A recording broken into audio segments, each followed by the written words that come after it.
Pakita ko sa inyo mga ka-harden ng aking papaya habang lumalaki. Tingnan nyo. Ganda ng sibol, oh. Yan. Matataba.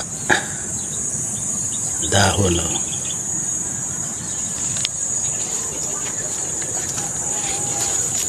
Yan, oh. Maganda.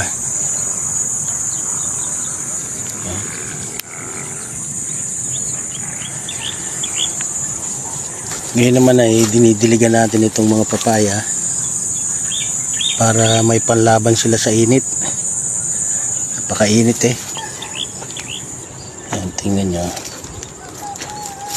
Ito, tangkad na nito. Sige papaya. Bilisan mo, paglakit mamunga ka.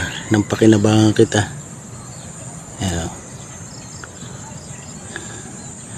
Okay mga ka-harden, thank you for watching.